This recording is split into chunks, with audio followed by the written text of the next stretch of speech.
Putri Bianca disaur, terus ditilik, ditelek-telek, tetela, katingali kacida goreng patutna.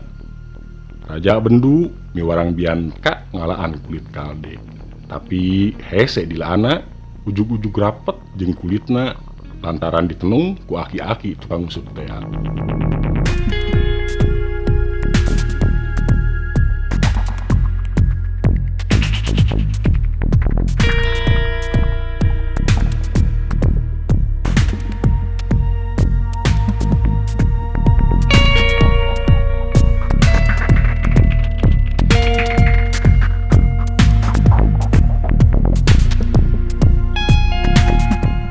Kalau pernah subscribe, kalau acan mangga diantos subscribe na, oke tong hilap, like, share, komen, senarang di huruf tentang.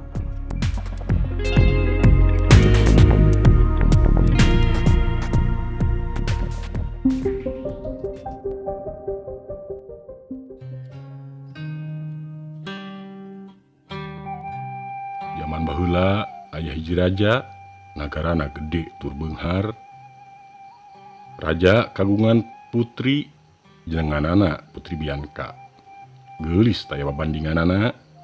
Seueur raja jeung pangeran datang ti mana teh meuni hayang ningali kageulisan nyi putri. Teu saeutik deui anu datang ngalamar, tapi hiji oge taya anu ditarima ku nyi putri. Kangjeng raja oge kagungan kalde aheng. Rupana mah sarua bae jeung kalde biasa. Kitu deui gedena sakumaha biasana kalde. Ngantaina anu teu sarua teh, ieu mah lamun ngising teh bijilna duit emas. Istalna oge dihade-hade, bijieuna tina emas. Lantena ku batu marmer, ditaretes inten berlian. Eta istal dijaga ku prajurit anu pangkatna luhur. Dijagana beurang peuting pilih genti. Ari sababna eta kalde nyenangkeun ka sarerea. Parabna eta kalde henteu hese, kabeukina ngan saukur senggang, henteu beukieun jukut nu sejen, anu matak rahayat di eta nagara gawena ngan saukur melak senggang, nu boga kebon kabeh melak senggang. Kitu deui di pakarangan atawa di napot, rupa-rupa senggang keur parab kalde tea, hirupna sarenang dicukup ku eta kalde. Kabeh lubak libuk ku duit emas. Hanjakal, Putri Bianca boga adat anu aneh. Putri Bianca boga adat hayang punjul ti batur, utamana dina papakean jeung perhiasan. Nepi ka hiji mangsa, nyi putri nguluwut mikiran pamenta kanu jadi bapakna. Sabab sagala kahayangna geus ditudunan. Nyi putri ngahuleng di sisi talaga anu pernahna aya satukang karaton. Nyi putri humandear. Ya Allah, nah abdi bet bingung-bingung teuing. Kadengeun ku aki-aki anu keur nguseup. Kunaon enden putri teh humandear? Kula teh bingung, kula teh anak raja beunghar, tapi henteu boga papakean anu alus, papakean anu punjul ti batur. Kumaha enden tos kagungan sinjang anu pulasna sapertos cai? Ceuk eta aki-aki. Ngadenge kitu nyi putri kacida bungahna, tuluy balik ka karaton ngadeuheus ka ibuna. Nyi putri mundut sinjang anu pulasna siga cai. Kapala nyi putri ditunjukkeun ka Kangjeng Raja. Kangjeng Raja ngahuleng ku margi nembe ngadangu aya sinjang anu pulasna siga cai. Nanging kumarginya ka putra nya ditudunan bae. Kangjeng Raja ngangkir sakabeh tukang nyieun sutra. Kami menta buru-buru dipanggieunkeun samping sutra anu pulasna siga cai. Saur raja. Lamun teu bukti maraneh diusir ti ieu nagara. Tukang sutra nyanggupan da sieun diusir. Tuluy baradami pikeun nyieun samping aheng. Rak bae nyieun samping sutra anu ririakan. Pulasna sagala aya, semu hideung, semu beureum, semu paul, semu hejo, semu koneng, semu ungu, semu bodas. Lantaran cenah pulas cai mah tara anger. Sanggeus rengse terus dipasrahkeun ka Kangjeng Raja. Kangjeng Raja kacida bungahna, bati jeung kaget lantaran eta samping teh kacida pisan alusna. Tukang sutra dipuji sarta dibere rupa-rupa hadiah. Nyi Putri teu kinten-kinten bingahna nampi sinjang pamasihan ramakna. Harita keneh sinjang teh dianggo, Nyi Putri ngaraos tos punjul ti batur lantaran nu sajen mah teu bogaeun samping kitu. Lila-lila urang luar mareuli samping nu cara kitu lantaran kabaritaeun ku Nyi Putri Bianka. Rea menak luar sakur nu baroga duit mah mareuli samping cara pulas cai. Mireungeuh eta kaayaan, Nyi Putri bingung deui. Bingung mikiran panganggo nu leuwih ti batur. Lajeng Nyi Putri amengan deui ka sisi talaga. Nyi Putri kumandeuar, Ya Allah, kumaha atuh abdi teh hoyong gaduh anggoan anu aneh. Kadengeun deui ku aki-aki tukang nguseup teh. Kunaon Enden Putri teh bat humandeuar deui. Nyaeta aki kula teh hayang boga papakean anu leuwih punjul ti batur keur engke pesta. Nangkaning rek ngondang raja-raja sejenagara. Aki-aki tukang nguseup merebong bolongan. Enden tiasa nyuhungkeun sinjang anu 3 bulan. Kamanah ku Nyi Putri tangtu kana alusna. Lajeng Nyi Putri mulih teras mundut sinjang deui. Sinjang anu cahayana moncorong sapertos bulan. Enggal atuh Kangjeng Raja nyaur tukang sutra. Rak dipigawe teu lila ayeuna mah lantaran geus aya pangalaman samemehna. Kangjeng Raja suka manahna ningali sinjang sakitu endahna. Lajeng sinjang dipasihkeun ka Nyi Putri. Harita keneh tuluy dileuseuhan. Tacan pek-pek acan pestana, Nyi Putri geus bosen deui kana sinjang teh. Lantaran geus rea batur anu ngarake. Putri geus bingung deui wae. Lajeng ngumaha deui ka aki-aki nu keur nguseup teh. Pok bae aki-aki teh ngomong, lamun abdi mah jadi gambaran ngundut bae sinjang anu jiga panon poe. Nyi Putri bungah kacida manahna geus meunang deui pituduh ti aki-aki. Lajeng mulih pok di sasauran karamakna mundut sinjang anu siga panon poe. Ku Kangjeng Raja diturut da nyaah ka anak. Lajeng nimbalan nyaur tukang sutra nu sasari. Tukang sutra nyanggupan tapi taya bahana. Ari bahana tina emas duket anu teu saeutik. Tukang sutra dibere emas duket 10 peti lantaran di eta nagri emas teh murah hargana. Teu lila di garawena teh ayeuna mah da puguh loba bahana jeung geus bariasa deui. Sinjang geus jadi kacida pisan alusna, matak serab sarta nyeples pisan panon poe. Sinjang disanggakeun ka Kangjeng Raja. Kangjeng Raja bingah barina kaget, muji ka Nyi Putri nyaho kana barang alus. Kitu deui Nyi Putri kacida pisan bingahna. Harita keneh sinjang teh dianggo, hurung mancur surup kana salira anu geulis. Dina pesta Nyi Putri jadi puseur perhatian. Kagelisanana beuki moronyoy bae. Kabeh anu aya dina eta pesta pada muji kana kagelisan anu disipuh ku anggoan. Atuh enjingna nalika Nyi Putri jalan-jalan nganggo sinjang anu sapertos panon poe. Sadayana anu mireungeuh sarerabeun. Rea anu kabitaeun tapi teu bisa nurutan. Ari sababna henteu karuateun kana modalna. Nyi Putri henteu sugema ku sakitu. Anjeunna palai kagungan sinjang sanes anu langkung ti sinjang anu sapertos panon poe. Lajeng angkat deui ka sisi talaga, ngumaha ka aki-aki tukang nguseup teh. Teu aya deui anu langkung sae mah anggoan tina kulit kalde anu aheng. Ceuk aki-aki bari muji-muji kagelisan Nyi Putri. Enden Putri bakal katinggal langkung geulis upami nganggo anggoan tina eta kulit kalde. Nyi Putri kacida bungahna ngadangu pamuji jeung pamapantes eta aki-aki. Lajeng mulih bae ka karaton. Tapi paromana henteu hegar sapertos biasa. Nyi Putri bingung kedah kumaha nyariosna. Nyarios karamana palai angguan kulit kalde. Angkaning kalde kamemet sanagara. Tangtos moal dipasihkeun upami dipencit teh, teras disisit kulitna dianggo-anggoan Nyi Putri.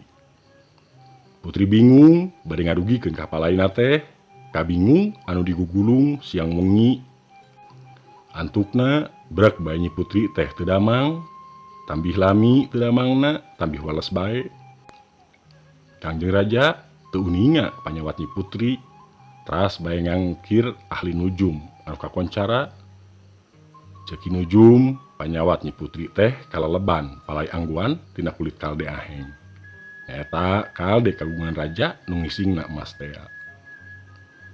Kutina nyaahna kanu jadi putra, Kangjeng Raja enggal miwarang mantri jero sangkan mencit kalde kamemetna. Parentah raja matang kagenjleungkeun sanagara, kawantu eta kalde geus jadi andelan kahirupanana. Tapi raja teu malire, kalde teh dipencit, kulitna disisit, terus diwidang dijadikeun anggoan. Eta anggoan disimpen gigireun Nyi Putri. Atuh teu sakara-kara Nyi Putri ngorejat teras gugah langsung damang harita keneh. Nyi Putri gugah bari nyanda kulit kalde, harita keneh dianggo harudum ku Nyi Putri. Raja bingah manahna ningali Putri terus damang, teras nimbalan ka Prameswari lahirna. Nyai, geura sasadiaan mangke sore ulang pesta. Makaulan dumeh Putri geus cager. Wengina der pesta rame pisan. Raja sareng Prameswari angkat ka gedong, kitu deui Nyi Putri henteu kakantun.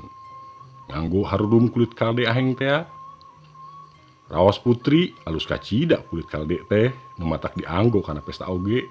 Turug-turug pada mencrong ku awewe ku lalaki, ku menak, kolot, budak, kaget jeung silih toel bari ngaromong di jero atina. Nah, Putri Bianka teh bet diharudum kulit kalde. Hanjakal ku geulisna bet kaleuwihan teuing. Sasarina ari dina pesta, Putri sok aya nu ngajak dansa. Hari-hari tama eueuh saurang-urang acan nu ngajak dansa. Melencrong bae jeung pada nyeungseurikeun. Raja rajeng mulih ka karaton, pok nyaur ka Prameswari lahirna. Nyai, naha urang kat Rajang Wiwirang. Naha kumaha patutna si Bianka teh nu matak eueuh ndaraekeun dansa. Putri Bianka disaur, terus ditilik ditelek-telek, tetela katingali kacida goreng patutna. Raja bendu miwarang Bianka ngalaan kulit kalde. Tapi hese dilaana ujug-ujug rapet jeung kulitna lantaran ditenung ku aki-aki tukang useup tea. Harita keneh Putri Bianka ditundung ulah wara mulih upami kulit kalde can lesot. Putri angkat ti karaton bari nangis jurat-jerit.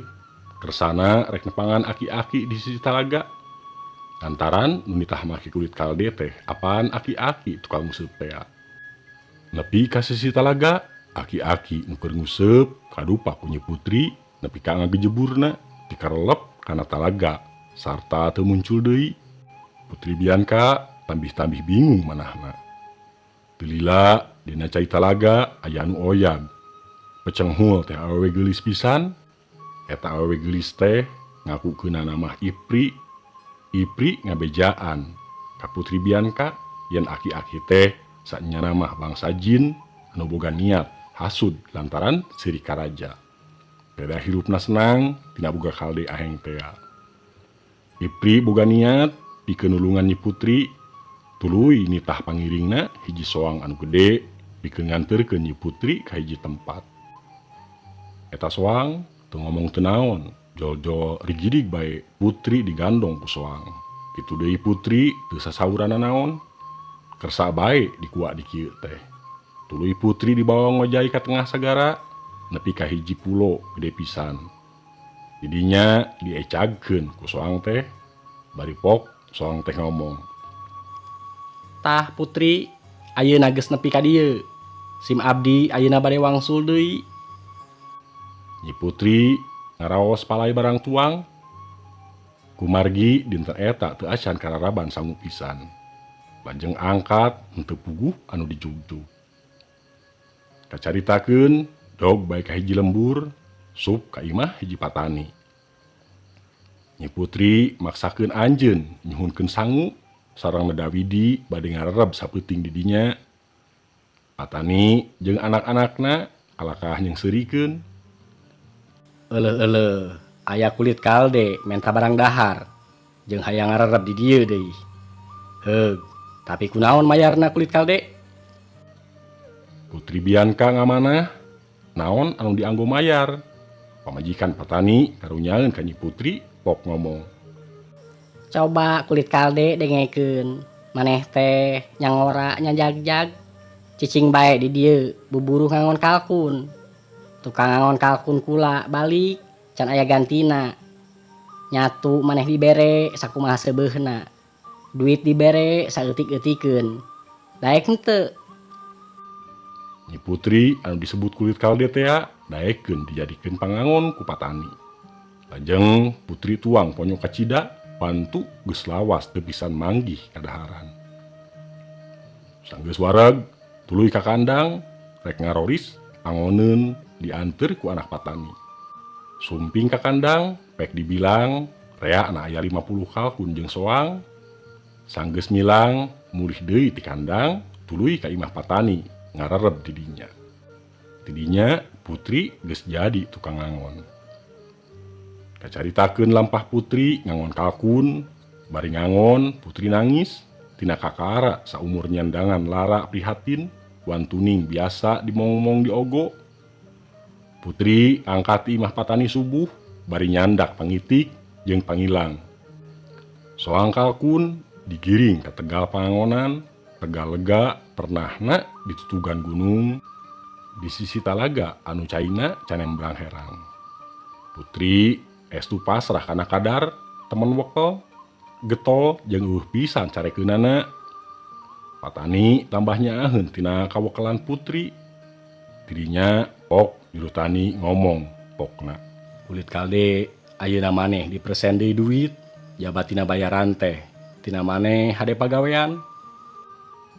Putri kakara saumur ngaraos suka bungah manahna ku rezeki saeutik tina beunang hese capek sorangan. Eta duit dikumpulkeun keur meuli papakean pikeun nutupan awakna anu make kulit kalde. Kacaritakeun dina hiji mangsa Putri ngangon deui cara sasari. Aya hiji Prabu Anom jeung balad-baladna moro ka tegal pangangonan Nyi Putri. Eta Prabu Anom anu bogoheun ka Putri basa keur damangna keneh. Barang Prabu Anom ningali ka kulit kalde kageteun pisan bari napok nyaur. Kulit kalde, cik urang dangsa cara baheula. Kabeh balad-baladna raung pada ngomong jeung nyurakan hayang mupuas ka Nyi Putri. Nyi Putri henteu ngawalon, tungkul bae tina bawaning lingsem. Angonanana paburencai tina asa digebahan, sieuneun kudu hohoak jeung susurakan. Tidinya Prabu Anom anu bebujeng maju deui. Sanggeus kitu Nyi Putri ngumpulkeun angonanana, ari dibilang kalkuna kurang hiji. Terus diteangan kalkun teh katingali aya dina talaga. Putri reuwaseun kacida sieun dicarekan ku patani jeung eta kalkun pang dipikaresepna ku anjeunna. Dina bawaning kunyaah ka kalkun gebrus bae Nyi Putri tuturubun lali dikasieun. Nyanda kalkun kakalayapan rek diteuleum, ari dicandak kalkun teh geus paeh. Barang Nyi Putri geus hanjat ka darat, kalkun ditangtang di teng-teng bari sasambat. Kalkun, kumaha maneh teh moal hirup deui, manya maneh teh paeh. Naha maneh mana teu karunya ka aing. Cik muga-muga aya nu bisa deui ngahirupan. Keur Putri sasambat kitu, jeleg bae aya nini-nini sarta pok ngomong. Kuring bisa ngahirupan, tapi mahal buruhna. Terus putri nyaur, Kaula ayeuna mawa duit. Lamun sampean bisa ngahirupan, eta duit ku kula dipake buru. Upami kurang, ke kula barang siar deui. terus nini teh ngomong, Ti mana boga duit, jeung rek dipake naon ku sampean eta duit teh. Kumaha lamun eta kalkun hirup deui. Nyi putri ngawalon, yen eta artos teh keng kempel anjeuna buru ngangon. Kawitna bade dianggo ngagalih anggoan, kanggo mendingan kulit kalde, lantaran isin diparoyokan bae ku barudak. Tapi lamun eta kalkun hirup deui, eta duit kabeh rek dibikeun ka nini-nini. Kajeun beak oge, kajeun dipoyokan oge, asal ieu kalkun hirup deui, dawatir. Saur Nyi Putri bari ngarimba. Tirinya kalkun dihirupan deui ku nini-nini. Nyi Putri nepi ka jijingklak bawaning ku atoh. Sanggeus ngahirupan, nini-nini teh ngaleungit. Jol Ipri jeung soang bareto bijil tina jero cai. Ceuk Ipri, Putri, ayeuna siksaan anjeun geus beak. Sabab anjeun geus nandangan cocoba hirup peurih. Jabati eta anjeun oge geus nyieun kahadean, dibarung ku hate nu ridho jeung ikhlas. Ayeuna mah kulit kalde urang laan heula, sarta anjeun baris dibere pakean anu arendah.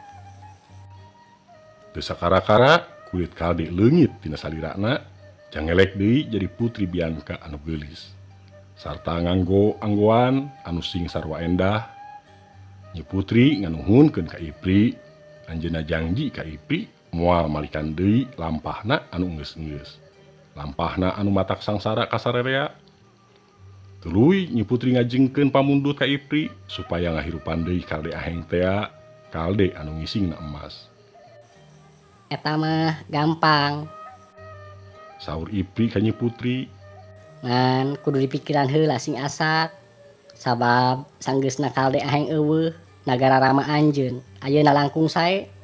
Rahayatna hirup di barung jeung huripna. saur Ipri. Sanggeus eueuh kalde aheng, rahayat di nagarana jadi nyaho kana gawe. Aya anu nyawah, anu ngebon, anu dagang. Lantaran henteu ngandelkeun tai kalde tea. Najan henteu medah-meduh, tapi cukup makmur. Ku Nyi Putri kahartoseun Ipri teh leres. Sanggeus papatah, Ipri nitah soang inguanana supaya nganterkeun Nyi Putri ka nagarana. Les bae Ipri teh ngaleungit ka jero cai. Tapi Nyi Putri nyimpang heula ka imah Patani sejak pamitan, bari nganuhunkeun pisan kana saniskara kahadean Patani sakulawarga. Dina mangsa Nyi Putri nandangan lara balangsak, sakalian maslahkeun soang jeung kalkun anu jadi tanggung jawabna. Barang nepi ka imah Patani, kabeh karaget ningali Putri geulis datang ka dinya. Tuluy bae atuh Nyi Putri nyaritakeun lalakonna ti mimiti hirup ka cida senangna di jero karaton nepi ka kudu nandangan lara balangsak. Kadungsang-dungsang di lemur batur. Anu mata kula kacida nganuhunkeunana ka paman jeung bibi. Anu haat nulungan kula. Saur Nyi Putri ka Patani sakulawarga. Patani hookeun bengong ngadengi caritaan Putri. Ari pamajikanana ceurik kacida nelangsana. Karunyaeun kana nasib Nyi Putri. Patani sakulawarga banget menta dihampura. Lantaran teu nyana yen kulit kalde teh putri raja. Sanggeus kitu mah terus bae Nyi Putri angkat, teras diajabkeun ku soang Ipri teh. Ngambah sagara mulih deui ka nagarana. Ari Ipri harita teras ngawartosan Kangjeng Raja rehna Putri Bianka ayeuna lesot tina supatana. Sarta ayeuna nuju di jalan mulih ka nagara. Kanjeng Raja sareng Prameswari pakpik lajeng mapag Nyi Putri ka sisi basisir. Telami Nyi Putri sumping tumpak soang. Nyi Putri enggal ngagabrug ka ibuna. Kangjeng Raja oge teras ngagabrug kanu duaan tiluan paungku-ungku nangis nyacapkeun ka sono. Para pangagung anu ngiring mapagkeun Nyi Putri sami-sami nalangsa ninggal anu sosonoan. Tidinya Nyi Putri dicanda ka karaton, sajajalan dibagiakeun ku rahayat pangeusi nagri. Putri Bianka ayeuna langkung geulis bae, Geulis sanes pupulasan, geulis terus kana hate. Angguanana basajan, henteu hurung herang, tapi cahyana langkung sumirat, murup mubiar. Pasipatanana robah pisan tinu atos-atos. Ayeuna mah resep campur gaul jeung rahayat, daek tutulung sarta henteu bauan kana gawe. Putri Bianca dipika cinta sareng dipika reueus, sanes bae ku ibu ramana, nanging ku sakumna rahayatna deui. Pamirsa, rupi namung sakitu anu tiasa kapihatur, kirang langkungna sing kuring nyuhunkeun hapunten. Billahi taufik wa hidayah. Wassalamualaikum warahmatullahi wabarakatuh.